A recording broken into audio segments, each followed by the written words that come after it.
Bom dia, turma. Hoje eu e o João Pedro Zarte vamos apresentar sobre os Estados Unidos.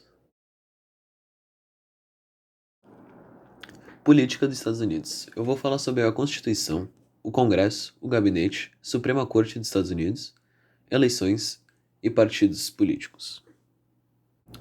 A Constituição dos Estados Unidos.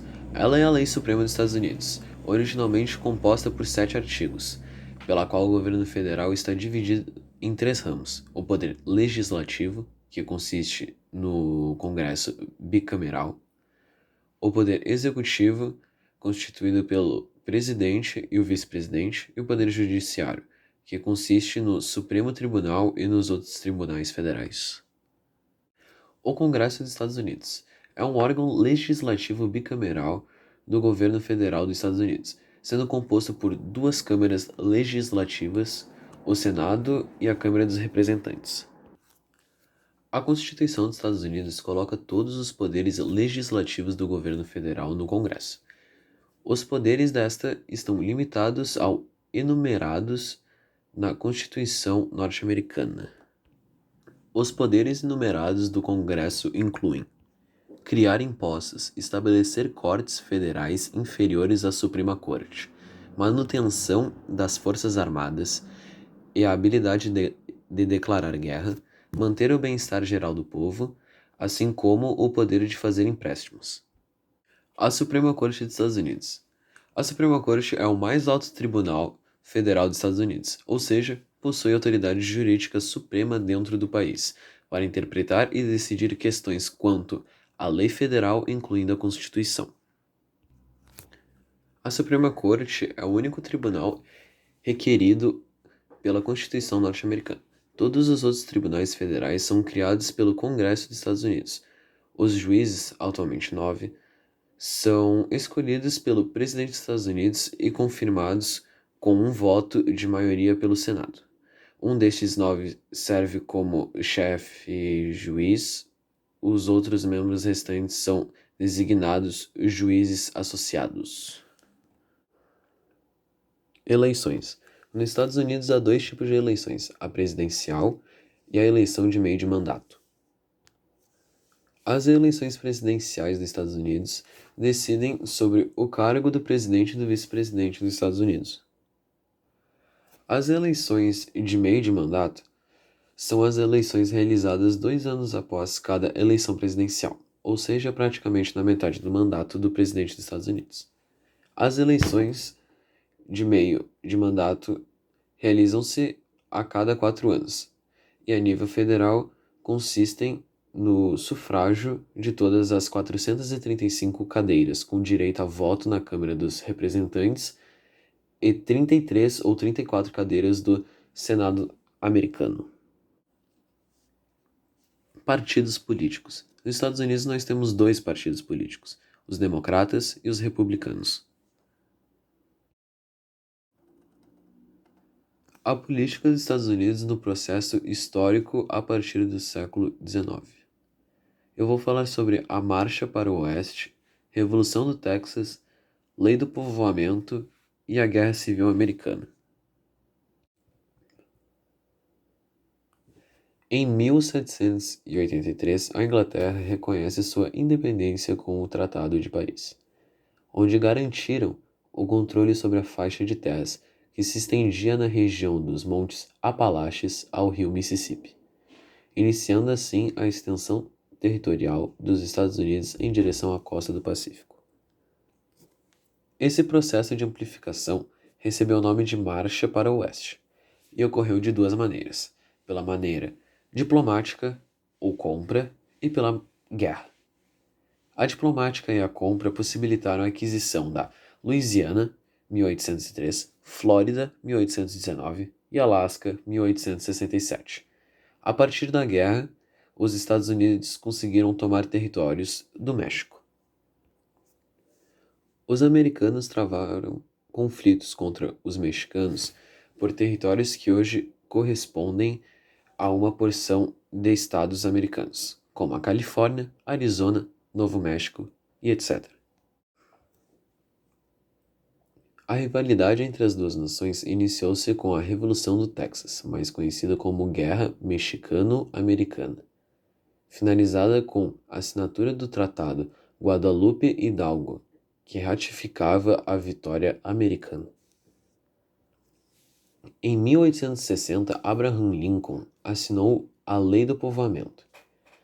A lei vendia lotes de terra por preços ridículos, desde que o comprador assumisse a responsabilidade de morar e plantar em sua propriedade durante 5 anos.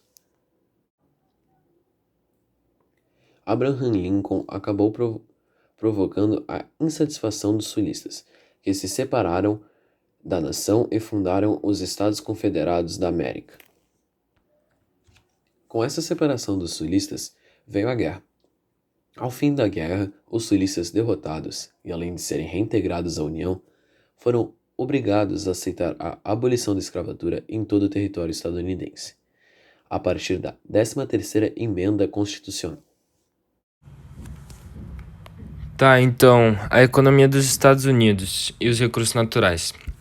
A economia dos Estados Unidos é a maior economia do mundo, tendo um PIB estimado em mais ou menos 700 trilhões de dólares em 2016. Os Estados Unidos ele possui um regime capitalista liberal.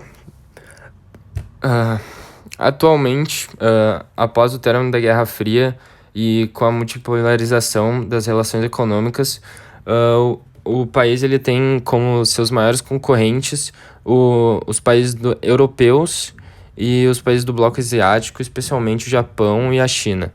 No setor primário, destaca-se a agricultura mecanizada, altamente produtiva e rentável, utilizando-se de engenharia genética, fazendo do país o primeiro produtor mundial de produtos transgênicos. A criação de animais é outro ponto forte, com bovinos, suínos, aves e ovinos. Em relação aos recursos naturais, destaca-se a pesca nas águas geladas do estado do Alasca, a silvicultura, o petróleo, o gás natural, o carvão mineral e o xisto. O setor industrial de tecnologia de ponta é muito forte, principalmente no estado da Califórnia, com as indústrias automobilísticas, química, alimentícia e têxtil, entre outras. E o setor terciário, o que mais surge é a importância com o turismo, e que é um outro motor da economia dos Estados Unidos. Então, aqui como a gente consegue ver, os Estados Unidos ele está localizado na América do Norte. Tá, então eu vou falar um pouco sobre curiosidades. A primeira delas vai ser sobre a bandeira dos Estados Unidos. Primeiramente, a bandeira ela acabou herdando as cores vermelho, azul e branco da bandeira inglesa. Ela possui 13 listras que acabam representando as colônias que lutaram contra a Inglaterra. São 7 listras vermelhas e 6 listras brancas. Existe ainda no canto superior esquerdo, de cor azul, um retângulo com 50 estrelas brancas, que são o número dos estados que compõem o país. No vermelho, ele está ligado à resistência e à coragem. O branco ele tem uma ligação com a pureza e a inocência. E o azul ele simboliza a vigilância, perseverança e a justiça. Então, a outra curiosidade que eu vou estar falando é sobre a Estátua da Liberdade, que é com certeza o maior símbolo dos Estados Unidos. Ela foi construída no século XIX, no ano de 1884, e, pelo que sabem, ela foi um presente dos franceses aos americanos por terem vencido a batalha contra os ingleses. Ela foi levada aos Estados Unidos por barco e ela teve que ser dividida em 350 partes. Essa viagem ela acabou demorando mais de um ano e a Estátua da Liberdade só conseguiu ser inaugurada em 1886. O engenheiro responsável foi o mesmo desenhista da Torre Eiffel, Gustavo Eiffel. Frederic Auguste Bartholdi, escultor da estátua, Ele usou a sua mãe como inspiração para o rosto da Senhora da Liberdade e sua esposa como inspiração para o corpo da estátua.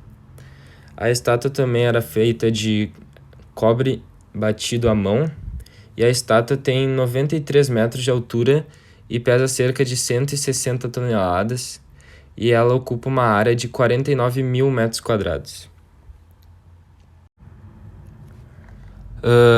Jax Berman Webster II, mais conhecido como Travis Scott, nasceu no dia 30 de abril de 1991 em Houston. Travis, ele é um rapper, compositor, produtor musical norte-americano. Atualmente, ele é um dos artistas mais conhecidos do planeta, não só no meio musical, mas também por causa da moda e dos games, onde ele aparece fazendo vários tipos de colaborações, como da vez em que ele fez um show no videogame Fortnite. Ele também é muito conhecido por fazer suas colaborações com a Nike, como por exemplo ele tem a collab com o Jordan 1, onde tu pode encontrar esse tênis aqui no Brasil mais ou menos a partir de pelo menos uns 10 mil reais. Ele também ficou bem conhecido por namorar e ter uma filha chamada Stormi com a Kylie Jenner, que faz parte da família Jenner, que é uma das famílias mais conhecidas nos Estados Unidos. Estados Unidos e o Covid-19. Situação do país, mortes, situação financeira. A situação do país. Segundo o Centro de Controle e Prevenção de Doenças, CDC, a agência de pesquisa em saúde pública ligada ao Departamento de Saúde, mais de 222 milhões de doses já foram aplicadas no país. Isso significa que 41% da população e mais de 52% dos adultos já receberam pelo menos uma dose, e 27% está completamente imunizada. De acordo com o CDC, o número diário de doses aplicadas, que vinha aumentando gradualmente, chegou a ultrapassar 4,5 milhões. Tem caído nos últimos dias e está em torno de 3 milhões. Segundo pesquisas feitas entre 16 e 19 de abril, 30% dos adultos nos Estados Unidos dizem que não pretendem ser vacinados contra a Covid-19. Algumas pesquisas indicam que, nos Estados Unidos, a resistência às vacinas contra a Covid-19 é maior entre eleitores do Partido Republicano e moradores de áreas rurais. Essas pessoas ainda acreditam que os melhores métodos são as máscaras e o distanciamento, deixando a vacina de lado. Mortes. Na primeira semana de janeiro, quando a campanha de vacinação nos Estados Unidos ainda estava no início e avançava lentamente, com menos de 6 milhões de pessoas tendo recebido pelo menos uma dose, o país registrava recordes diários no número de mortes. Nessa época foi confirmado mais de 250 mil novos casos e mais de 4 mil mortes por dia, e o número diário de novas hospitalizações ultrapassava 135 mil. Atualmente, o número de novos casos diários está em torno de 61 mil, e as hospitalizações em torno de 45 mil por dia. O número de mortes diárias está abaixo de 800. Desde o início da pandemia, a Covid-19 já matou mais de 572 mil pessoas nos Estados Unidos, o país com o maior número de óbitos por Covid-19 no mundo.